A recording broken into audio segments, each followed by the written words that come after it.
Peter Vecsey back again, another installment of Hoop du Jour. And we have Bob McAdoo with us today. And Bob and I go back to, we might even go back to Vincennes junior college. Definitely in that era. But first of all, I want to congratulate you for making the top 75. Thank you. I know that, 25 years ago, the top 50 list came out. I was a voter on both lists.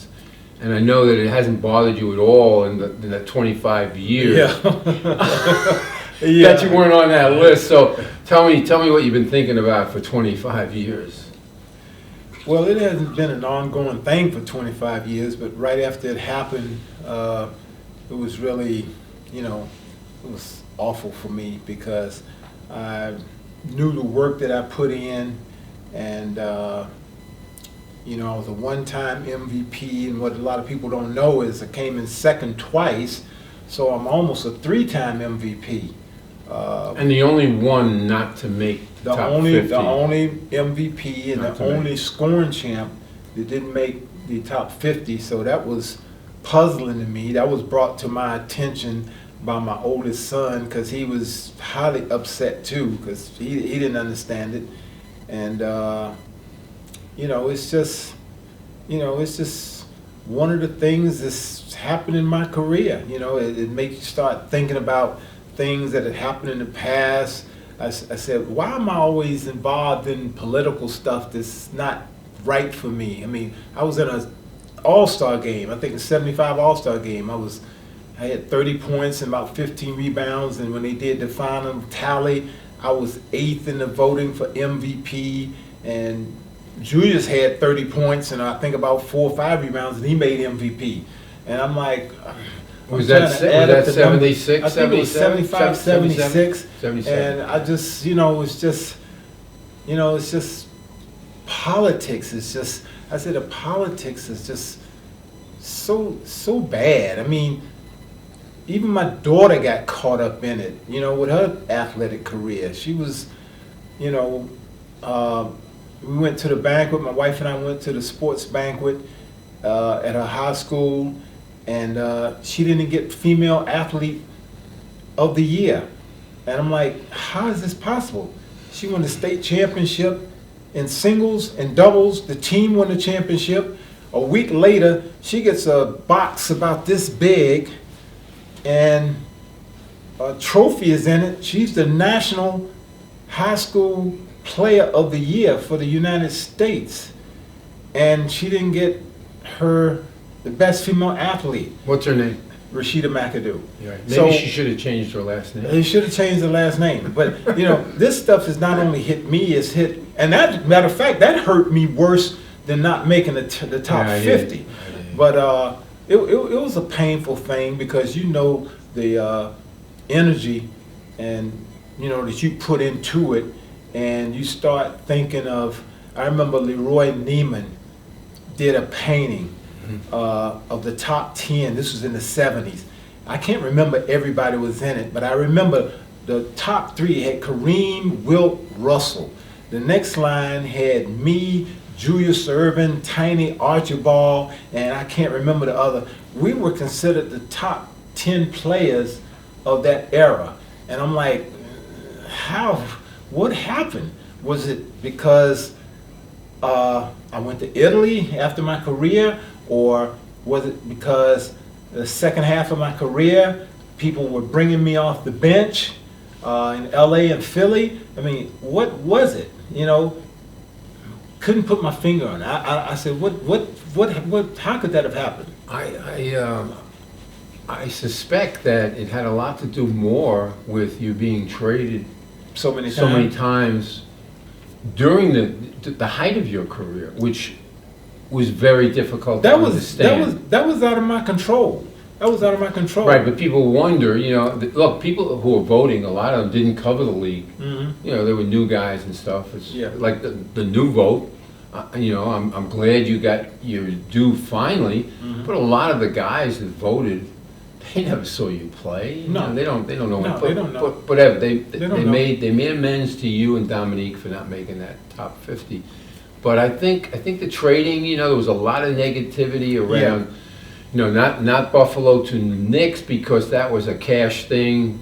The owner needed money, so they traded you to the Knicks. But then you went to Boston. There was a lot of controversy with that. Then you went to Detroit, more controversy. And then you wound up being traded by Detroit to the Lakers. To New Jersey. To New Jersey, that's right. I went to and New Jersey. And then New Jersey traded you and didn't stay No, that New Jersey long. didn't sign me back. Didn't sign you back. They didn't I sign thought me I read back. they get a second-round pick so you could go to LA. But No, they what- didn't sign me back. They didn't sign you. No, and before you even get to that story, when I was in Buffalo, after I won my third championship, scoring championship, I was going into my 5th year. Last year on my contract, this was right before I went to the Knicks. This is when John Y. Brown became part owner of the Buffalo Braves. And With Snyder? Is that with what it- Snyder, this Paul is something Snyder. that would never happen in today's game. Right. John Y. Brown wanted the new coach, because Jack Ramsey went to Portland, he wanted Tate's Lot to depress my value. And that was, he came and talked to me, he said, I don't want you playing 40 minutes anymore. And I looked at him like, why? He said, I don't want that. So he told Tate's Lot that he didn't want me playing 40 minutes anymore. And I knew exactly what they were doing. They were trying to depress my value. Who would do that to a 3-time scoring leader? So it was depressing my minutes, my point total and everything, because at that time, nobody knew what a free agent, what the compensation was going to be. Yes. And A deterrent for... Yeah, and moving. then I end up going to the Knicks. Yeah. And signing my contract with the Knicks. Let me interrupt you. So that's why I nicknamed him John Y, W-H-Y, Brown. Yeah. hell? It was weird. Yeah. But then the 2 years in New York, remember, we weren't that bad. We was second behind Philly. Philly had a loaded team. We were loaded, but remember, Earl were aging superstars, and me and Spencer were kind of up and coming. Was Spencer there before you? Spencer got there before me. So then they brought in, all right, so they bring in somebody who basically is the same player as Spencer. Yeah. So did that make any sense, That didn't make any sense, No. but, we rolled with it, and we weren't bad. Like I said, we were second in the East behind the tough Philadelphia 76ers, and they ended up trading me to the Boston Celtics. I said, Boston? John Y. Brown again? Yeah, Then he made the trade. And then I started hearing rumors circulating that his wife, Phyllis George, who was, I was her favorite ball player. Miss America. Miss America. She wanted me on that Boston Celtic team. Nobody had called me. Michael Ray, I will never forget this. Richardson. Michael Ray Richardson knocked on my door about 6 o'clock in the morning in Ramsey, New Jersey, and said, Bob, I was up riding around. You know how sugar, he was all over the place. He said, I heard you got traded.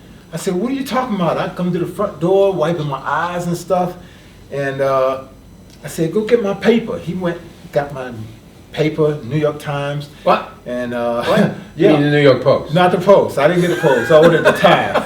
So I'm sitting there and I open up the Times, and there it was in headlines. I had been traded to And Boston. they never contacted Nobody you. had So ever who was contacted management me. then? Was that Eddie Donovan? Was he? No, was he no, there? that was New York. No, it was New York. Yeah, but he came to the Knicks. Yeah, but nobody had contacted Right. me. Not It Red was- Holzman. No. Not Red Holzman called me later on in the day. Unbelievable. Red Auerbach called me later on in the day.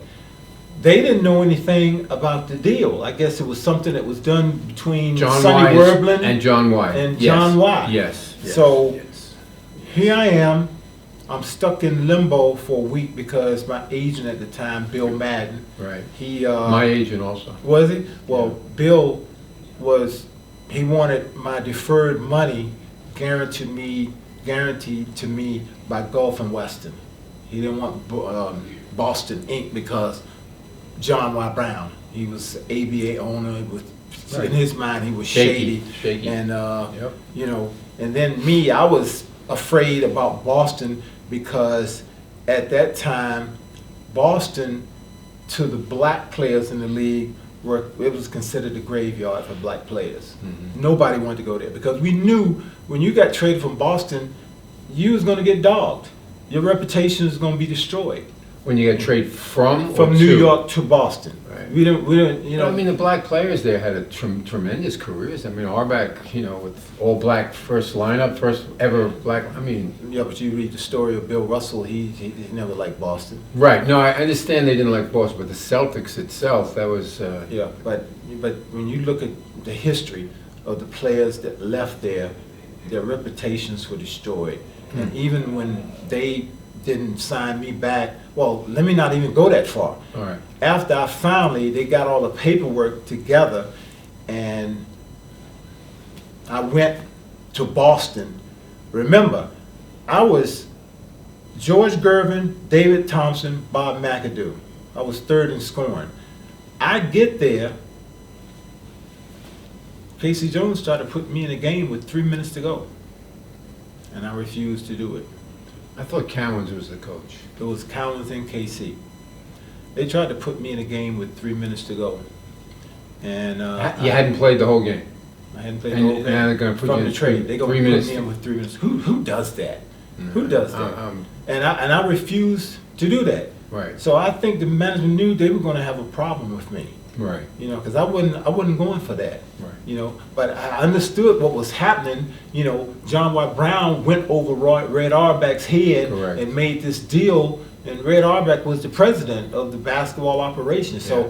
I'm caught up in the middle Yes. of this crap. So And this is, you know, let me just stop. And this is why these things that happened. Yeah. This is why those things got such great exposure. It's like they made the controversy. They created the controversy. You're stuck in the middle, but you wound up getting. I ended up getting hurt by it. Yes, You know, I started hearing, you know, words that I'd never heard before in my life. They're calling me a malcontent, a malingerer. And I'm like, what are they talking about? How can somebody's been averaging 30 points for the last 6 or 7 years, a malcontent and a malingerer? And how many rebounds? Yeah, rebounds. Yeah. I mean, You're is the this? last person in the NBA ever to score 30 a game and average 15 rebounds in one season. You're the last one? Well, you know what they forget too? I was the last jump shooter. Remember, I won the field goal percentage championship too. I ended up shooting like 55% Right. that year. I won MVP Right. as a jump shooter. Right. And From long range. From long range, Yeah. and that kind of gets in me too when I hear, you know, they talk about the best shooters and they never put Well, me in there. I thought So- about that last night when Mhm. the kid from Minnesota, you know, he says now this, you know, makes me the best. Well, you know, he's long range shooter. Yeah, Well, hold on a second. hold now. on. That's what you got to tell him. Hold on. Do you know your history? Oh, yeah, You know, do I you thought know your about history? you. Yeah. You know, I really did. Yeah. And you know, I thought about Nowitzki. You said, wait a minute Yeah. now, just Yeah. because you won a 3-point shooting contest, Mhm. like wait a minute. So go on with your story. So now you're in Boston. You refuse to go in the game. What happens next? You know, Boston didn't have a good team, and I refused to go in. And you know, of course, the management, they got, you know, really pissed over my stance on that, and they never really talked to me about it. And, you know, I stood my ground. It's like, you know, you're gonna play me like that. I'm not going for that. What happened the next game? The next game, they started upping my minutes again because they saw, you know, what's the need of doing this to this guy. Right. They saw my history. Yeah. I mean, I almost averaged 35 points a game against Cowens when we played Buffalo. Why would you have somebody that can get you 30 to 40 points a game sitting on the bench? That's just plain stupidity. Yeah. But it's politics too. That's what I was Right.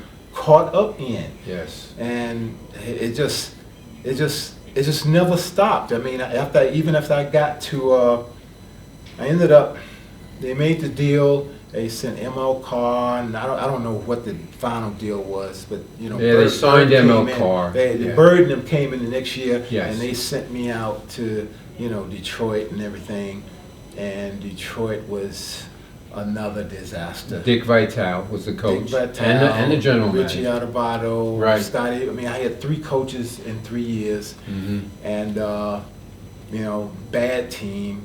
You know, and when I got there, I told Lanier, you know, Bob, how we gonna win? We got 7 rookies on the team. Who does that? And Bob was like, come on, Bob, don't be so negative so early. Well, mid-season, Bob got traded to the Milwaukee Bucks. He got out of there because he saw the writing on the wall. Because I saw it from the beginning. Yeah. You're not going to win with 7 rookies on the team. Yeah. And Vital gets canned after about 8 11 games, or 12 games. Yeah, I think 12 games. 12 games. Which, we've talked about this. He said that was the best thing that ever happened to me. No question. That was the best thing that ever happened to me. Right. And then, Richie Adubato comes in, and, this is before Lanier gets traded, and he's got a 30-point-a-game scorer on his team, and, everybody was kissing up to Big Bob. They got me on the weak side on every offensive play. And I'm like, who does that? Who does that? It's like coaches seal their own doom with their players. Tate Slott gonna play me 25 minutes a game in Buffalo.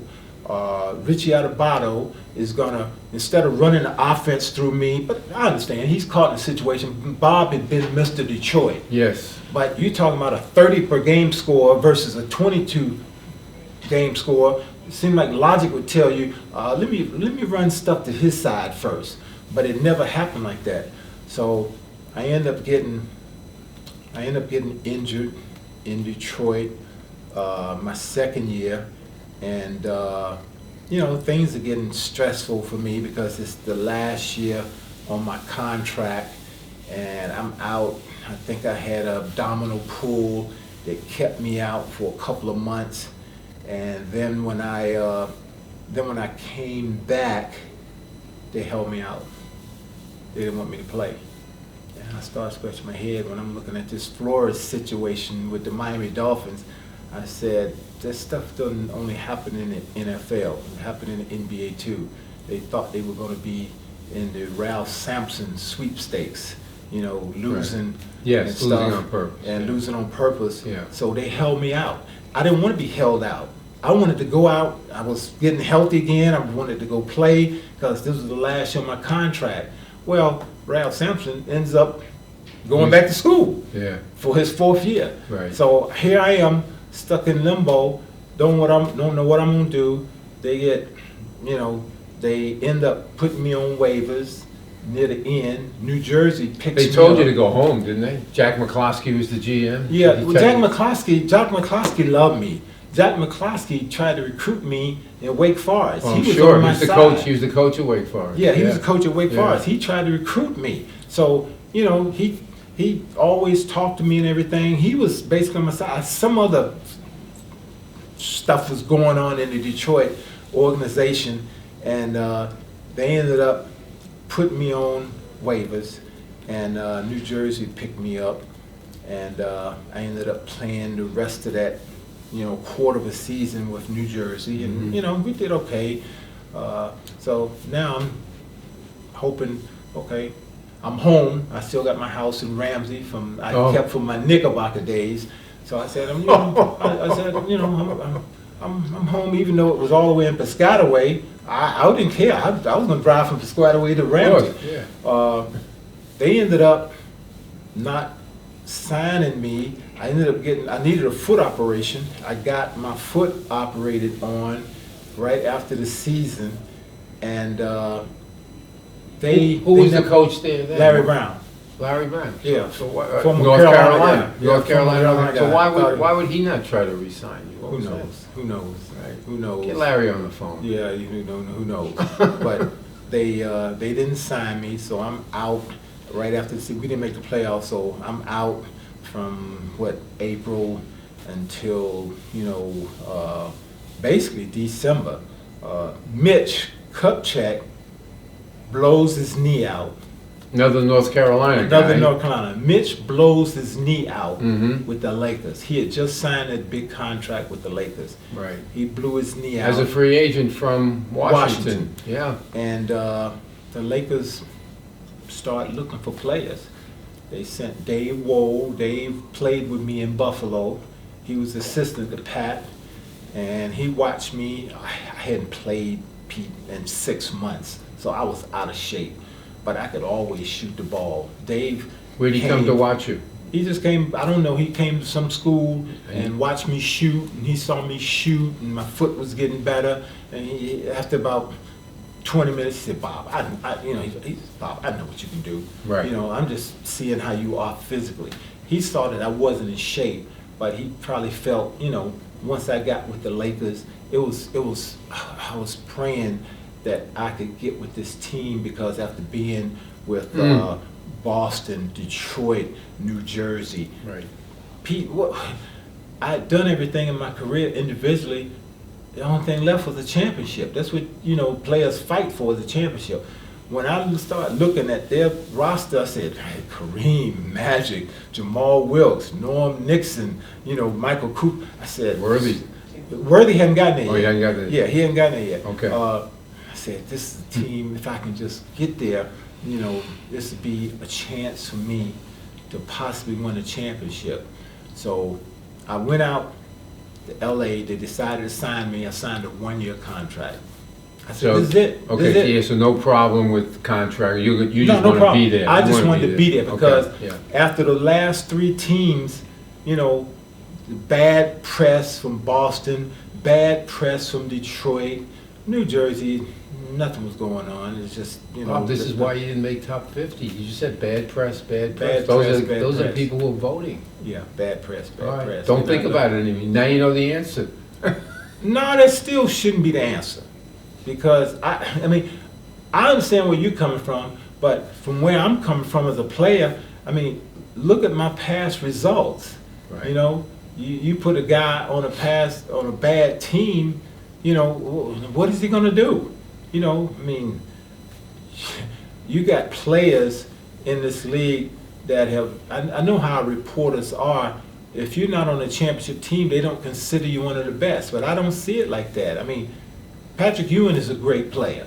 He's never won a championship. Charles Barkley's a great player. John Stockton, Karl Malone. These guys. George Gervin. These guys have never won championship, but they are still. You can't take away from their careers. Yeah, I don't. You know what I'm saying? Yeah, absolutely. I don't go with that at all. But a lot of people do. Yeah. Yeah. So that's where the vote was. You know? So go on now. So you're in LA now. You come to LA with a 1-year deal. 1-year deal. Pat Riley is the coach. Pat Riley is his first year. When I first got there. First full year. First full year. Yeah. They had a lot of turmoil going on, because that's when the coach Westhead got fired. Pat had just been put in, and I remember when I first got there, there were grumblings with the players. I said, Bob, man, you know, Kareem, Mitch, we playing this slow down basketball, post up, doing this and that, and they hated it. They hated it, and I guess, you know, they injected me out there on the team, even though I didn't start right away. You know, they saw the pace went up. Magic was getting booed every time we were introduced because of what happened with Westhead. It was exactly. Like, was mind-boggling to me. I'm like, what the heck is going on? Well, you know what's unbelievable is that here you had Westhead. He was catering to Kareem. Yeah. Okay, we get it. Yeah. You know, they won a championship. You know, even though Magic was, you know, the center for the last game against Philly. But now, then after that, he went to Loyola, Marymount Loyola, you know, and he became the fast break king of all time. And so he got fired because he wasn't, and Magic was definitely instrumental in his firing. So now you appear. Now I appear, and, you know, I'm thinking I'm going to be, okay, once I get in shape, you know, because I knew they weren't going to start me from the beginning because I hadn't played a lot. I didn't know their system. But I got a little frustrated because once I started getting in shape, you know, I mean, I've been starting ever since I've been in middle school. Now you're busting people in practice. I'm busting people in practice, and no start. You know, and I'm like, what's going on here? I had to adjust to coming off the bench. Did you know Riley at all before you got there? No, just from Pat. I think Pat, when we played against each other, Pat was in Phoenix as a player. Yes. So we only played against each other. Okay. We passed each other the night. We never, you know, we just hello, and that was it. You know, And Let me just interject again. So it's amazing, to this day, people talk about it, but not to the extent they should. Pat Riley comes out of the booth, TV booth next to Chick Hearn. Mhm. He's the commentator, and they're making him an assistant coach. yeah, And before he became an assistant coach, he said, "Look, after if this doesn't work out, I want my job back Yeah. next to Chick." Yeah. So Chick promised him, "Yeah, you come back and be with." And look what happens. yeah, yeah. I think you correct me if I'm wrong. Jerry had the reins, but he didn't want to coach that team.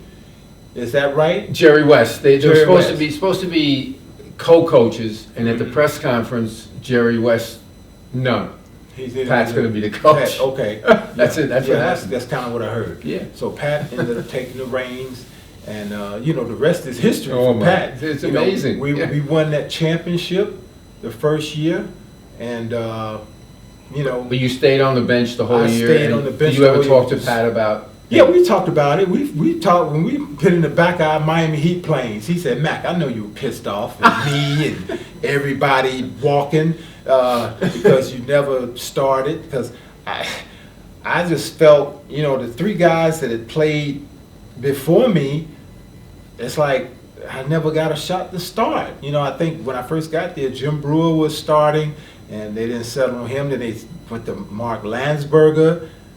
That wasn't working out. Then they went to Kurt Rambis, and I'm sitting there like, Oh man. are you kidding me? Oh man. Are you kidding me? Oh my goodness. Then we get to the playoffs, and my time amped up big time. Went to 35, and people really saw what I could do. Right. I started really kicking ass, Right. and after we won the championship, That's when you became can do. that's when I became Can Do. Showtime. Can Do added to Showtime. And I said, after we won, I got a new deal that sometimes I still scratch my head over because Philadelphia came after me. So you just beat Philly. I just beat Philly. Beat Philly in the playoffs, Mhm. finals, right? Mhm. And they came after you. They came after me. They wanted me, and I'd have Who made. came after you? Who was it? Pat Williams? Was he the GM? I can't remember who it was. Coach? But they came Cunningham? after me. Cunningham? They came after me, and Had to be a North Carolina guy. yeah, and I was gonna make a lot more money in Philly if I'd have gone to Philly, but I just won a championship. I wasn't gonna do the Kawhi Right. Leonard. Right. I mean, I Right. wouldn't do Now that. you were under the influence of a championship. Yeah, I was under the influence of the championship. and then, of course, my wife at the time, she was, UCLA girl, had been a Laker girl, and she was pushing for me to stay in LA. Now I knew her, right? Yeah, you remember Charlena. I- Matter of fact, you did a nice article on her when she died. She passed. I was really appreciative of, Yeah, she was. You give me chills right now because she was very instrumental in getting us to speak. Yeah, And, she was unbelievable. Yeah. Yeah, Yeah, I liked her an awful lot. Yeah, so she was instrumental. in So me she wanted you to stay. She wanted me to stay, so I ended up staying. I signed, another contract with LA, and I felt, okay, I came in second in voting for MVP, and Hubie Brown said on the air, he thought I should have got the MVP. He really did. He thought I should have got the MVP, but it happened like that. So I said, okay, I had a great playoff run, first, second, third championship, okay, I'm going to start the following year. And never happened. Still didn't happen. Still didn't happen. And Again, did you go to Riley and say? "Hey, no, I never said anything. Never You said don't a word. understand? You No, I never said a word. You're so happy to be on the title team. I was happy to be on a title team, but I wasn't happy I wasn't starting. Because when you started all your life on college teams, high school teams, pro teams, Yeah, I know how that is. it's, I was like, why is this? And I never raised hell about it. I mean, Well, he must have appreciated that. Yeah, I didn't raise. Believe me, I didn't raise hell. I didn't say anything to the press about it. I'd go home and be totally frustrated for the whole season. Took it out on your wife. You take it out on your wife and kids, But I was really frustrated about that because I knew if, you know, and everybody saw it. Once me, Kareem, and Magic were out on the floor at the same time, our level went up. Sure. Big time.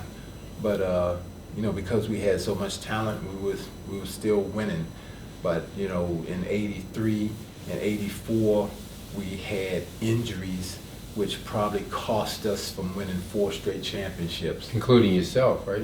I got hurt in '83 and '84, and you know, I even talked to Cedric about it. He said, bull crap. I said, Maxwell. Yeah, and I said, you know, the Philly series, you know, they beat us 4-0, but when you lose James Worthy, Bob McAdoo, and Norm Nixon, you know, that's 50 points gone out of your lineup right there.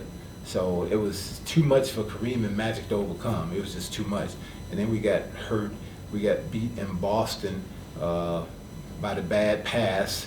We were in Boston. We'd have gone up 2-0, coming home for 3 straight, and the bad pass. Was that Worthy or Worthy ended up in Henderson, I think, intercepted and went to overtime, and we ended up losing that game. But I got hurt, and somebody else got hurt.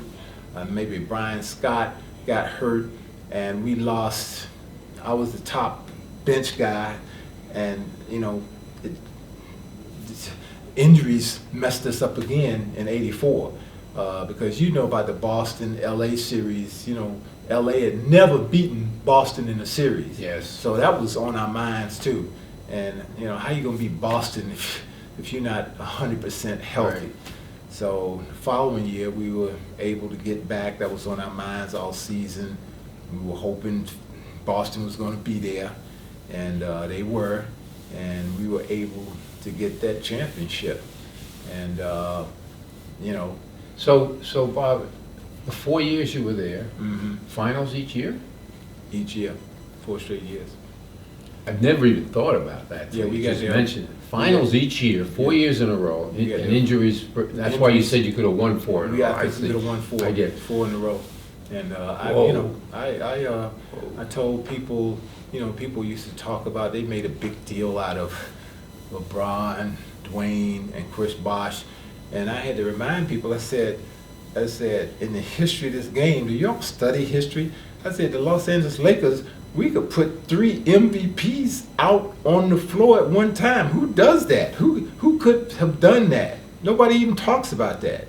You know, me, Magic, Kareem, you know, and all 3 of us were MVPs, and nobody talked about that. I don't know off the top of my head, but I would say that Wilt, West, and Baylor might have been all MVPs. Yeah, but I don't think Elgin. Maybe not Elgin. I don't think they made league MVP. Okay, all right. We had just off the top of my head. We had 3 league MVPs. Okay. Yeah. I mean, amazing. Yeah. I mean, I got a photo at home. It's a great photo, but they still Boston. I got a photo of Kareem. It's a shot from the top. Kareem is boxing out Robert Parrish. James Worthy is boxing out Bird. And I'm boxing out Kevin McHale. That's like 6 Hall of Famers in one picture. No, that's great. It's a great picture. You'll send that to me? If I can find it. My wife has to find it. She knows where all my pictures are. But and then the bigger frame had Magic in it with Dennis Johnson. I don't think Dennis Johnson made the Hall of Fame. He did. He has. Did he? Absolutely. So that's 8 Hall of Famers in the big frame of the picture. I don't know if George Kalinsky took that picture or what. George, it was a fantastic picture. He has taken some unbelievable. He's taken some unbelievable pictures. That's why he's in the Hall of Fame. Yeah, but that was one picture. But even then, Parrish and McHale they're in the Hall of Fame, but they never made league MVP. No. We had 3 league MVPs on the court. So when you said this to LeBron and Wade and Bosh, did you let them know? And I did this to them. I said, yeah. And what did they say? 3. They just laughed. They didn't know that either. Of course they don't. They didn't don't know that either. But it's just like, yeah. you know, nobody ever talks about that. You know, about Cooper had made all defense. Jamal Wilkes had made All-Star game. Rookie of the Year. We had 5 All-Stars. He's a Hall of Fame. Who was that? Wilkes. Well, Jamal. Yeah. We had 5 All-Stars that's probably the best team that's probably ever been assembled. You know, even though the results didn't show it and that's to me only because of injuries. We had a dynamite team, and then the following year we add James Worthy. Right. They ended up trading Jamal and Yes. put James in that slot, and that Laker team was just unbelievable. But do you think that because you didn't bitch at all about coming off the bench, that's why Riley ended up taking you as an assistant coach with Miami? You think I that had think something so. to do with it? I think so. I think he saw I'm not, I wasn't a troublemaker. Right. You know, You were coachable. I was coachable. Right. Wasn't raising hell. When I looked at other incidents during the league, I thought Allen Iverson his career could have been prolonged if he hadn't been. If he accepted. I'm not coming off the bench. Correct. And then I saw something happen with Carmelo, which I think he's accepted it now. He's coming off the bench. Once he was out of the league for a while. Yeah, once he's out of the league, it's like, hey guys, I've been through this. Prolong your career. Yes. Look at the big picture. That's how I've always looked at it. Look at that pension. Yeah, not only the pension, No, but when you're young, you're not thinking about. Of course pension. not. To me, and I know when you look at the different decades of basketball players, you got different mindsets. I wasn't thinking about, we would have run through a wall for a coach. These guys now, they on the bench, they looking up in the stands and stuff. We were right there. We were in the huddle all the time with our coach. We didn't disrespect coaches. We didn't do any of that. Mm-hmm. It's like, you see how different the league is now. Guys don't want to play if they're hurt. I mean, we didn't do that. Load management. Come on, I'm another ex-player rolling the eyes. Load management. Come on, we had peak. We had back-to-back games. Yeah. We had commercial flights. Getting Yes. up at 5:00 in the morning Yes. to catch flights. We didn't even have enough first-class seats for everybody. The rookies would have to sit in coach class. Right. I mean, Back with the writers. yeah. Oh my God. Yeah. Oh my yeah. God. So it was like, we didn't. It was a different time, in the era. People thought differently and stuff. So I was interested. I didn't realize that you actually played another year. You went to another team after the Lakers. Yeah, I went to Philly. Yeah. Philly. So finally they got you. Philly ends up getting me, and they end up bringing me off the bench too. I guess they felt, well, he was a bench guy in L.A. Well, they were loaded. That team. They were loaded too, but didn't mean anything. Yeah. Think about it. Yeah. Another team that could have put 3 MVPs on the floor. Right. Moses Malone, Julius Erving, Bob McAdoo. And then they had Barkley, another all-star. And Barkley was there. Barkley was coming into his own. Yeah. Maurice Cheeks became Hall of Famer. Is Maurice Yes. in the Hall of Fame? Yeah. Maurice is in the Hall of Fame. Yeah. Did you play with Tony? Andrew got hurt. Andrew was there, but he was hurt the whole time. Yeah. And Right. but we had a chance to move too, but injuries got us too. Andrew had that foot problem And never got over it. Never got over it, and Mhm. Moses got a fractured orbit. That derailed us. Right. We ended up getting beaten in the Eastern Conference semifinals. I think Milwaukee beat us. We got beat.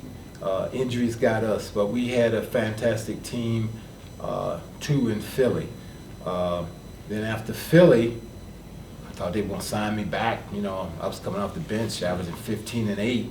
With the minimal time I was playing, didn't happen.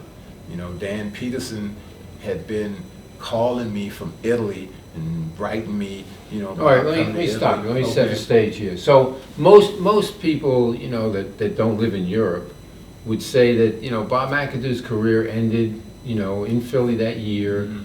And instead, you go to Italy and either 6 or 7 years in Italy, and you become, as far as I know, the only player in history to win an NBA championship and then a FIBA championship. EuroLeague championship. EuroLeague champ. Mm-hmm. I mean, you could easily be. My friend and I were discussing this, and he's an expert on European ball. That you easily could be the best American ever to play in Italy, or in Europe even. In Europe for what, 6 or 7? 7 years. 6. I went 6 years. 6 years. Yeah. And I was saying to him that here's a guy that he's in the Hall of Fame but he could have made the Hall of Fame for what he did in Europe. Yeah. You should be a 2-time Hall of Fame. Yeah. I'd only planned. My original plan was to go to Italy for 2 years, play in Milan for 2 years. For Peterson. For Peterson. And Okay. I was lucky. Mike D'Antoni was the point guard Yep. on that team, which was good for me because, we had an American point guard that knew how to pass and backdoor, and he just had an American mentality. And we won the EuroLeague championship. We beat Maccabi Tel Aviv. We won the Italian championship. We ended up playing in the first McDonald's Open, which was in Milwaukee. Remember, I was supposed to have been over the hill. I was 36 years old. Right. Philly tried to, after I'd been over in Europe for a month, then they tried to come back and sign me. But I said no. I'm staying over in Europe. Good move. And it was a good move because I ended up getting my mojo back, Pete.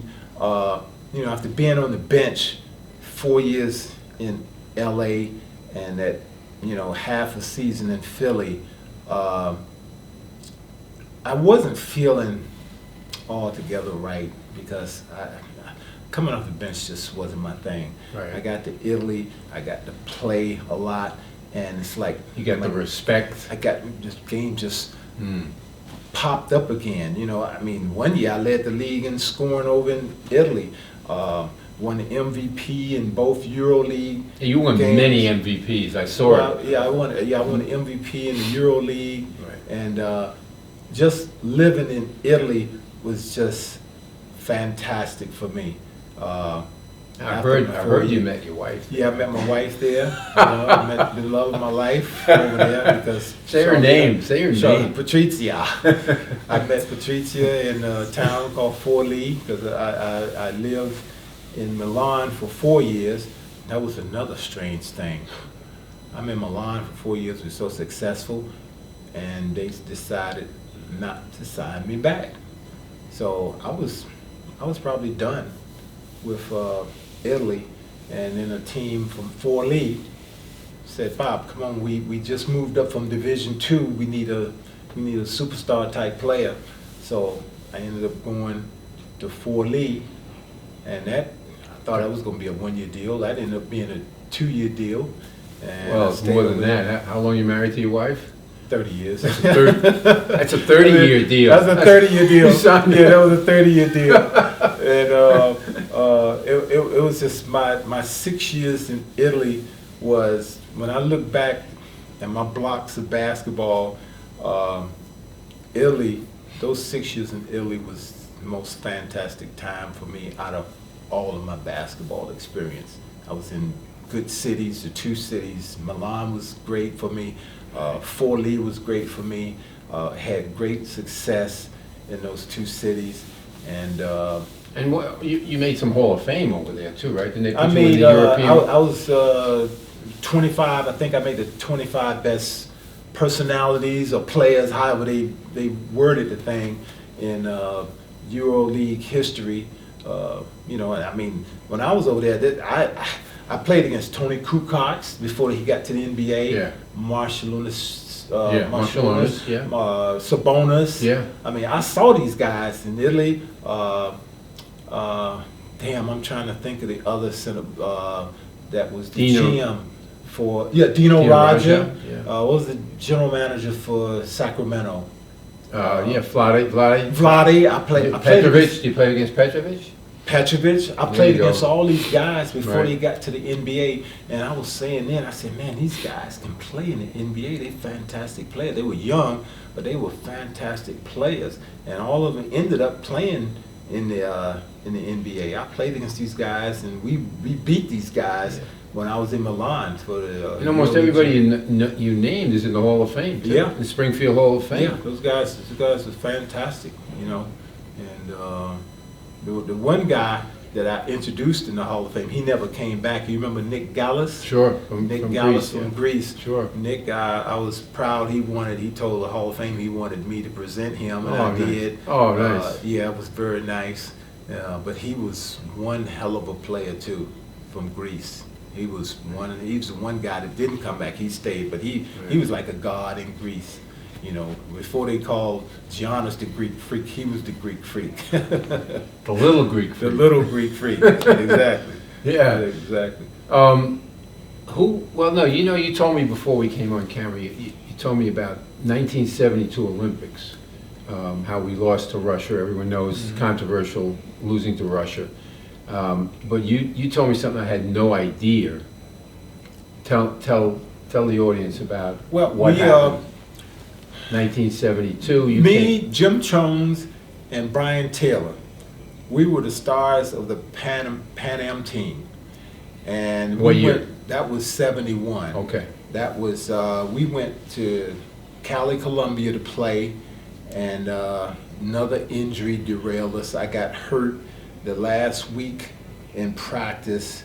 I fractured my ankle. I got undercut by a guy in practice and fractured my ankle.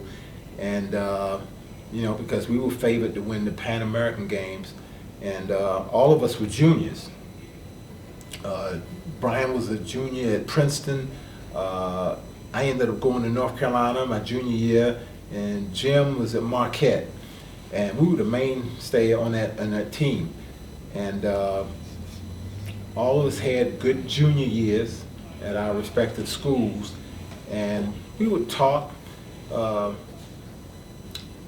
We were throwing around, you gonna go? Because it wasn't big in 71, 72. No. Guys, underclassmen leaving. Right. And Jim finally said, I think I'm leaving, man. And then, you start looking around, and I saw that I was gonna be the number 1 and number 2 pick. That was between Portland and Buffalo. Yeah. And because I had fractured my ankle, I said, I don't want to take that chance, because the 3 of us would have been on that 72 Olympic team. The 3 of us would have been on that 72, and no way we'd have lost to the Russians. Right. Because it was better. It was better personnel, but the 3 of us decided to go pro our junior year, and the rest is history. That's the first year we lost the Olympics. And tell the audience about what the Olympic team or they told me offered you. They were Buffalo was gonna give me $50,000 bonus, and they told me if you don't accept this $50,000, you can stay an amateur and be on this 72 Olympic team. And I turned it down because the injury the year before was Sure. I didn't want to take that chance. Sure. A lot of guys got injured in college. Yeah. And not coming out. Yeah. There was no reason. You couldn't come out. You weren't allowed to come out. Yeah. Got hurt, and that was the end of their career. Yeah. I mean, you see it in the NCAA football all the time. Some of these guys forego playing in bowl games because they don't want to get hurt before the NFL draft. Right. So there's been a lot written about when you came out, when you were about to be drafted, still being written that you had signed a contract with the ABA Virginia Squires. Did you? No. They wanted. Virginia made me the number 1 pick. Okay. Right. And I weighed ABA versus NBA, and I said I knew the NBA was more stable, but that ABA team was going to be good. Great. Yeah, Charlie Scott, Julius Erving. Tremendous. And I'm like, yeah, that was a tremendous team. It was a tremendous team. And then Gervin joined them the next year. Yeah, Gervin joined them next year. Yeah. I mean, it had been some kind of team. Yeah. But I just felt they didn't have a TV contract. The NBA, I was always seeing Philly with Wilt, Absolutely. Jerry West with the Lakers, You just saw them on TV. You didn't see, and then I was right there in Greensboro. You know, they had the Carolina Cougars, and you'd go that regional team that played in three different, I mean, three you'd different see cities. 7,000 people at the games, Yeah. and it's like, you kind of waited, and I decided, you know, let me I go. totally relate to what you're saying because, I don't know if you remember, there was a sports paper that started up called The National.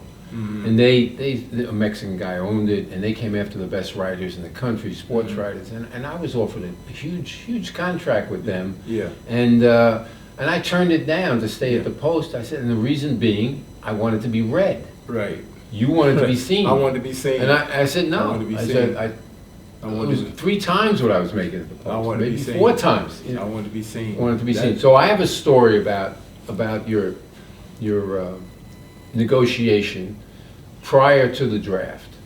Your agent at that time was Al Ross, correct? Yeah. Don't bring up his name, please.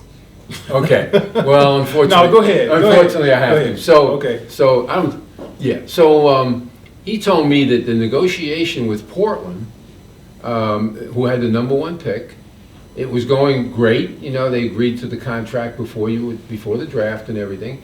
And he said, but you know, at the end he said, well, you know, I want something in there where Bob's, I think your parents could fly in, or somebody could fly in there several times a season, and being taken care of, you know, by Portland. Portland picks up the tab. And Stu Inman was the GM, and he said no. And that was it. So he said, fine. He said, they said, well, we're gonna draft LaRue Martin. And Al Ross said, so draft him. You know, so that's how Buffalo, is that the way you? That's not the way I heard it. Well, how'd you hear it? Good. I heard it like this. They had 3 straight draft first picks. 72, they had the first. 71, they had first. They drafted Sidney Wicks. 70, what was the guy that went to Princeton? That was Jeff Petrie. Jeff Petrie. There you go. They had Petrie and Wicks, and they had another #1 pick. Petrie got 1.5. Sidney Wicks the next year 1.5. This next year Bob McAdoo. they wanted to give 800,000. Ah. Al Ross said no. And you know me, I'm a young player. You want the prestige of the #1 pick. I said, Al, what's? He said, Bob, wait. Buffalo has the 2nd pick, and they will give you the 1.5. There you go. I accepted that. They drafted LaRue Martin, gave him 800, and I was the 2nd pick, and I made more. I made the 1.5.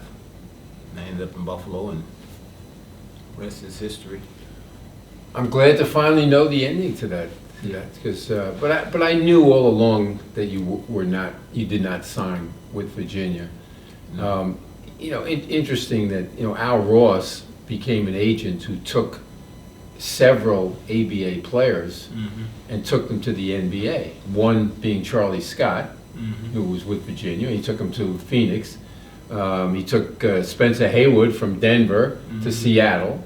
He took John Brisker and Jim McDaniels. So 4 guys from the ABA. He was destroying the ABA, you know? And then you didn't come. Yeah. And I'm an ABA guy, so I'm kind of still pissed off. Yeah, You know? Yeah. I don't take Al's calls. Is he still? He's still alive. He's still alive? Still alive. I know. Southern California. I remember him when I got to the Lakers. I remember going through the warm-up line one year, and as I was turning, I saw him on the sidelines, and I know I could see him doing this. Why did I screw that guy over? Oh, did he screw you over? We don't have to do it. No, he got you your 1.5 though. He got my 1.5, but he wasn't letting me get my money. You know. Was it a lot deferred? Was that it? Yeah, a lot was deferred. Yeah, that was the game back then. That was the game back then. And my father, you know, my father's son. What are you doing? That's your money. You shouldn't be, but you know, that's how the agents did then. Yes. The clubs would send the money to the agents, Yes. and you call the agent. And my father was like, what is this? You shouldn't be calling him for your money. And I ended up listening to my father. And then I found out, you know, monies were missing from accounts from Charlie Scott. And so I ended up getting rid of him. And that's when I Right. went with, you know, I was, you know, Jim McMillan was with Bill. Yes, And Bill Madden, yep. I ended up getting with Bill Madden.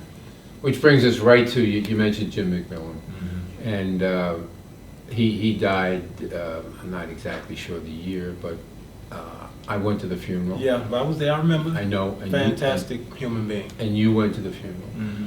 And Pat Riley went Pat to the was funeral. Just 3 NBA people there. Yeah. I love Jim McMillan. Yeah, Jim was a covered in fantastic- college, and I had to be there for that. Jim was a And you were fantastic- there, and you were his only teammate that was there. Yeah. That kind of. Well, it's like Jack Ramsey. I went to Jack Ramsey's funeral, and none of the Portland Trailblazers players were there.